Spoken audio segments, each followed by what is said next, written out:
Bueno, nos vamos a ir a hablar de todo lo que tiene que ver con el mundo de la economía. Para eso lo vamos a convocar a nuestro economista Silvio Cañas, que ya está con nosotros. Silvio, ¿cómo estamos? Muy, pero muy buen día. Buen día, Nico, buen día a toda la audiencia. Gracias a ustedes por la comunicación, como siempre. Bueno, 50 horas de debate, ¿viste? Acá no hay paquete fiscal ahora. Así parece, no hay paquete fiscal, con lo cual en principio quedaría descartado el impuesto a las ganancias para los empleados. La vuelta al impuesto a las ganancias para los empleados. Es una buena noticia para el sector asalariado. Bueno, perdón que te interrumpa, pero acaba de arrancar la transmisión en vivo de la Cámara Baja. Todavía faltan muchísimos legisladores, por lo que estoy viendo en pantalla, a poder ingresar, pero recién se abre la transmisión. O sea que si vos me decís 50 horas, estamos hablando de más de 2 días de sesión ininterrumpida. Exacto. Digamos. Yo, y ahí, a ver, desde la ignorancia pregunto, ¿no? Porque la verdad que no recuerdo haber tenido una sesión tan larga. La gente se va a un momento de descansar, se va a dormir, los diputados. Esto está en diputados. Bueno, algunos dormían en las bancas, viste que... Ah, pero ya pero eso dormían en las bancas cuando la sesión duraba 1 hora. Claro, bueno, viste que diputados por lo general en el año algunas, bueno, la ley del aborto también fue una sesión bastante maratónica, inclusive, y que demandó mucho, y creo que algunos legisladores medio como que les había pegado el noni en la banca, así que quedaron ahí, palmaron ahí. Pero bueno, acá vamos a tener seguramente muchos de esos, ¿no? Porque te estamos hablando de una sesión, como vos decís, de más de 2 días. Claro, sí. Me imagino que bueno, saldrán para hidratarse por lo menos, o se hidratarán ahí, comerán algo, para poder estar atento, porque llega un momento que vos ya no estás más atento a lo que dice el otro. No creo que tengan problemas con el aire acondicionado igualmente. No creo eso, no creo. Los veo todos los veo muy trajeados, ¿viste? Acá algunos. La estoy viendo, bueno, a Mónica Fein, que ya está ahí en su banca. A ver qué puedo distinguir algunos legisladores que ya están ahí sentados. ¿Nuestra vecina ya está? ¿Nuestra vecina funense? Usted sabe que no la estoy viendo todavía, ¿eh? No la veo en pantalla, porque están haciendo un paneo general de cómo están sentados algunos legisladores en las bancas. Hay mucho movimiento, mucha gente parada, mucha gente caminando, pero todavía es como que está muy pocos ubicados en sus bancas y listos para arrancar. Bien, bueno, vamos a estar atentos a seguirlo, porque insisto, muchas horas no vamos a poder seguir las 50 horas claramente, pero bueno, ir escuchando algunos discursos, algunas opiniones a favor y otras en contra, seguramente, como debe haber en todos los oradores.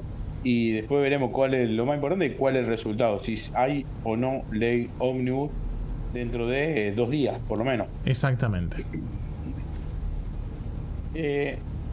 Bueno, saliendo un poquito de la ley ómnibus y metiéndonos bien en economía, uno de los proyectos que venía, digamos, que viene impulsando el gobierno, que fue su eje de campaña, más que nada cuando apenas lanzó la de candidatura, que era la dolarización.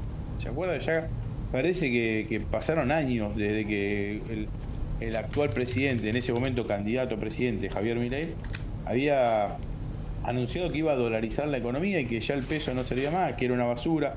En su momento también eso disparó en las primeras pasos, el efecto devaluatorio o el efecto corrida que hubo con los tipos de cambio paralelo. Hubo un movimiento importante, habían crecido bastante, producto de esto, de los comentarios del actual presidente, en ese momento candidato, sobre lo poco que valía o lo poco que era importante el peso, ¿no? Claro. Todavía pasaron tantas cosas, digo, que ya uno casi que se olvidaba de la dolarización, pero sigue vigente el plan del gobierno de dolarizar la economía. ¿Y por qué? Algunos dicen que por ahí está más cerca de lo que se esperaba. Él hablaba de una dolarización de por lo menos un año, dentro de un año, y hoy se habla de que tal vez los tiempos se van manteniendo o en algunos casos se van acotando. El principal problema que tenía hoy el gobierno central para poder dolarizar eran las LELIQ, esa masa de dinero que tenía como pasivo deuda que tenía el Banco Central, que si salía a cancelarla con pesos, iba a generar una invasión de miles de millones de pesos, que cuando querían hacer la conversión al dólar, iba a dar un dólar altísimo. Entonces, digamos, pensar en una dolarización era muy alto. Claro. Hoy lo que ha pasado en el último tiempo es que lo que ha sucedido con la devaluación, con la inflación y con la fijación de tasa, que no subieron, sino que bajaron, lo que ha pasado es que esas LELIQ se fueron licuando. Y ya no existe más ese caudal de deuda, si bien existe, pero no existe ese caudal de deuda tan enorme que, digo, hacía casi imposible la dolarización en ese momento o los primeros días de Asunción. Con lo cual, habría que pensar ya de nuevo y empezar a reflotar esta idea, porque creo que el gobierno, si en realidad sigue manteniendo la firme, porque fue tu parte de su eje de campaña, pero ahora creo que está un poco más accesible, desde los números por lo menos, la accesibilidad para poder conseguir eso. Tiene ventaja, como siempre hablamos, el tema de la dolarización tiene algunas ventajas y algunas desventajas. Arranquemos por las buenas, es que le da cierta estabilidad cambiaria a la moneda, ¿no? Porque de hecho, a ver, vos reemplazando ya el peso por el dólar, ya no tenés más esa convertibilidad de decir, bueno, ¿cuánto vale el dólar hoy? Tener todas las pantallas todos los días, que como digo, hace un tiempito que se vienen manteniendo más o menos estable, pero está esa diferencia o esa disparidad entre el dólar oficial, el dólar blue, el dólar tarjeta, el dólar financiero. Bueno, al unificarse y hacer una sola moneda y ser el dólar, esa ventaja se equilibra y empezamos nosotros a no generar inflación nacional, sino nosotros también lo que se empieza a hacer es la importación de inflación. Claro. El dólar, cuando se va moviendo a lo que como se mueve el dólar en Estados Unidos, que es la moneda madre en Estados Unidos. Entonces, si Estados Unidos tiene una inflación del 3%, vos deberías tener acá una inflación del 3%. Así, esa es la ventaja, ¿no? Que sería un golpe muy fuerte a lo que es inflacionario. Digamos, tuvimos en diciembre un 25%. En enero, que hoy está cerrando el último día, yo creo que vamos a estar cerca del 20, entre 20 y 25. No logramos bajar una cantidad. Bajó un par de puntos la inflación, pero por efecto de demanda, porque la demanda cayó muchísimo. Y ahora vamos a hablar un poquito también de otra cuestión, porque fue el mecanismo que utilizó el gobierno para poder reducir y contener la inflación y que no se le escape y no se dispare en una hiper. La realidad también es que por otro lado tenemos, como decía, una caída en la demanda de productos. Digamos. Es notorio que el poder adquisitivo de las personas en el último mes se vio muy agotada. Y fíjense que ayer salió un informe donde habla del aumento salarial que tuvieron en el año hasta noviembre, cuánto fue el aumento salarial, y nos sorprende porque el índice de salario creció en noviembre un 9,8, pero generaba un acumulado para todo el año de un 132%. Pongámosle que en diciembre haya tenido otro porcentaje, que muchos han tenido aumentos en diciembre, pero puede decir un 20, un 30, no llega al 200% el aumento salarial. Y cuando vos tuviste una inflación del 240. Claro. Entonces, claramente, en el 2023, el salario perdió por lo menos entre un 30 y un 40%, como mínimo. ¿Tá? Y ahí algunos sectores perdieron más, porque de hecho el sector público es uno de los peores que la pasaron, porque el incremento salarial fue más bajo y le pega la inflación como a todo, como al sector privado, como al sector público. Entonces, el sector público, el empleado público, digo, también esto ¿por qué? Porque hoy se están abriendo todas las paritarias, estamos a menos de un mes del comienzo de las clases y los docentes son los primeros que hacen punta de lanza con el tema de salario y después se van acoplando el resto de los sectores del sector público. Pero un poco el sector docente es el que marca, porque en cantidad de empleados suele ser bastante y suele ser un presupuesto importante para la provincia, con lo cual, con lo que se fijan en docente, después se puede replicar en cierta medida para municipios, para otras dependencias también del sector público. Digo, ¿qué vemos? Que hoy se están negociando paritaria y la verdad que pensar en una paritaria deberían estar pensando en por lo menos un 50 o un 60% para los primeros meses. ¿Sí? Eso para tratar de recuperar la pérdida de poder adquisitivo del año pasado. Ahora eso se va... Ahí, perdón, Silvio, que te interrumpa, pero digo, ahora esto, ¿se va a poder conseguir realmente ese porcentaje? Porque no sé si todos los gremios van a llegar a conseguir ese porcentaje. Claramente no, y eso era el segundo análisis. Eso es lo que debería, ¿no? Vos deberías primero arrancar con un 60 sobre la mesa para igualar o empatar la inflación del año pasado. Y después pensar juntos qué va a pasar este año. Entonces, ya está hablando de un número que es inaccesible para muchos sectores. Digamos, acá estamos hablando del sector público, pero digo, también eso marca, esos mismos maestros después están en la educación privada, y después de eso la educación privada significa mayor cuota para los colegios privados. Entonces, sentarse con, que creo que lo que la mentalidad, ¿no?, del sector de docente, arrancar con un 50 o un 60%. Y yo creo que, dadas las circunstancias y dado también el contexto en que se encuentra hoy las provincias y el Estado, en realidad, nacional y provincial y municipal, donde las arcas provinciales, municipales y nacionales no están holgadas, sino todo lo contrario, está bastante flaca, yo creo que no le va a costar mucho a los gremios poder conseguir, tratar de igualar la inflación del año pasado, recuperar el poder adquisitivo y posicionarse de cara a lo que va a venir de inflación. ¿Por qué? Porque si bien ahora, digo, en enero vamos a tener algunos puntos menos de inflación, no va a caer a un dígito, estamos lejos de un dígito, y yo creo que marzo también va a ser un mes con alta inflación. Entonces, y tenemos varios meses de alta inflación, porque se van reajustando algunos precios relativos que estaban muy atrasados, como fue en primera instancia fueron las obras sociales, después fue el combustible, y ahora va el resto de las situaciones. Pensar, ni hablar, no hay que olvidarse de lo que es alimento y bebida, que todo eso todos los meses va tratando de mantener su poder de compra. Pero todavía nos faltan los servicios públicos, la luz, el gas, el agua, que también tienen que aumentar porque están muy atrasados con los precios relativos. Entonces, digamos, todavía nos falta una vuelta más a la inflación. Y la realidad es que si el gobierno no otorga aumento de precio, digo, para poder mantener, digo, recuperar por lo menos la pérdida de poder adquisitivo del año pasado. No estamos hablando de compensar la inflación de este año todavía. Claro. No pensemos, tratar de lo que perdiste el año pasado, tratar de recuperarlo ahora.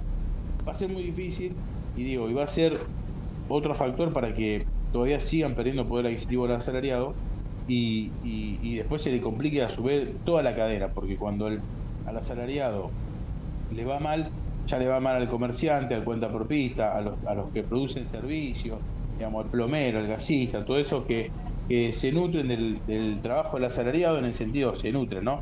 Entre comillas, ¿no? Pero el asalariado, muchas veces cuando le sobra un manguito, se da el gusto de decir, pinto una pared, arreglo una cocina, cambio algún otro electrodoméstico y demás, que cuando no te alcanza y te alcanza justo para poder comer y no mucho más, todo eso lo va dejando para otro momento.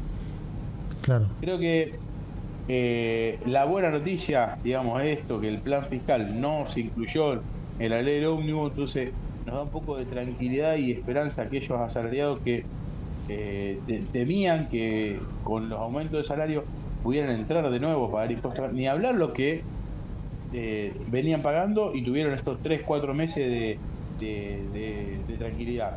Pero aquellos que también no habían pagado en el último tiempo, con los aumentos salariales y con el tope tan bajo como el que se hablaba, iban a empezar a pagar. Entonces, a todo lo que tuviste, sumarle también un aumento del impuesto o un pago de impuesto a la ganancia, era un golpe de gracia al asalariado muy fuerte.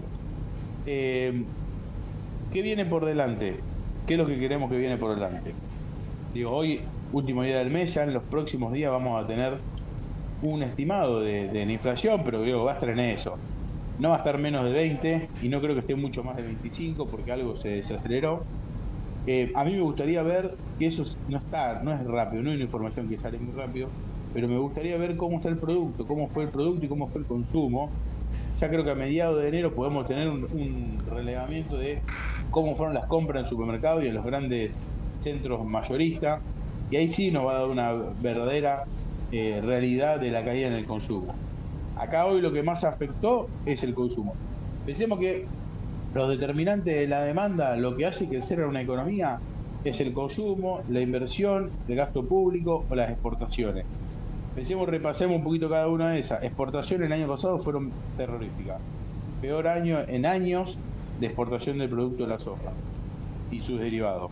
Inversión, cero, digamos, tasa de interés por los aires, imposible de invertir, que las empresas inviertan, tomen préstamos, imposible. Gasto público durante el 2003 fue muy alto, hoy es cero, y lo que se prevé que también sea cero por los próximos meses. De hecho, la obra pública está totalmente paralizada, las que están terminando, las que venían en juego se terminan, pero no se han abierto nueva obra pública, con lo cual también la inversión pública es cero y el gasto público también es cero. Y ahora nos faltaba, para poder terminar de redondear en una mala demanda agregada, la caída del consumo. Entonces, el país tiene que empezar a crecer. ¿Cómo creemos que va a crecer? Ojalá que sea a través del consumo y a través de la inyección de dinero a la clase trabajadora para poder recomponer un poco los salarios y salir a consumir algo. No lo sé, no lo veo de ese lado, veo en base a lo que cómo piensa este gobierno, veo un aumento del poder adquisitivo por una caída de precio y no por un aumento de salario. Pero bueno, esperemos que suceda pronto esta caída en los precios para que, el común, el trabajador, pueda recomponer su masa salarial y su poder adquisitivo para poder hacer frente a todos los gastos. Bueno, inclusive, Silvio, también el Fondo Monetario hizo una estimación, una proyección que empeoraba lo que había hecho anteriormente. Totalmente, sí, y se prevé una caída también del PBI fuerte por todo esto, ¿no? Porque hay que achicarse, digamos, el gobierno lo dice, lo está remarcando en los distintos niveles de Estado y obviamente que eso se debería trasladar a los distintos niveles, provincia y municipio. Hay que achicarse, hay que gastar un poco menos, porque, digamos, vienen épocas más duras donde no va a haber, como dijo el presidente, no hay plata, así que hay que ser más inteligente y más eficiente y más creativo a la hora de manejarse con unos pocos recursos. Bueno, bien, esperemos ver qué pasa, especialmente aquellos asalariados que, claro, necesitan saber si va a haber recomposición de sus sueldos y si van a poder tener el poder adquisitivo que fueron teniendo o si cada vez de a poco se va a ir perdiendo un poco más. Por ahora vamos por la segunda. Por ahora vamos por la segunda. Silvio, nos vamos a encontrar próxima semana, seguramente para seguir analizando todos estos temas. A disposición, como siempre. Abrazo enorme, buena jornada. Igualmente. Adiós. Bueno, allí pasa Silvio Cañas charlando con nosotros, haciendo el resumen de lo que tiene que ver con la economía. En este caso estamos hablando puntualmente de lo que sucede con los asalariados, ¿no? Lo que tiene que ver con los sueldos precisamente, ¿no? Y que, bueno, obviamente vos ya conocés, cada uno conoce la situación por la que está atravesando y obviamente por la que todos estamos atravesando, porque estamos todos, como decimos a veces, en el mismo barco.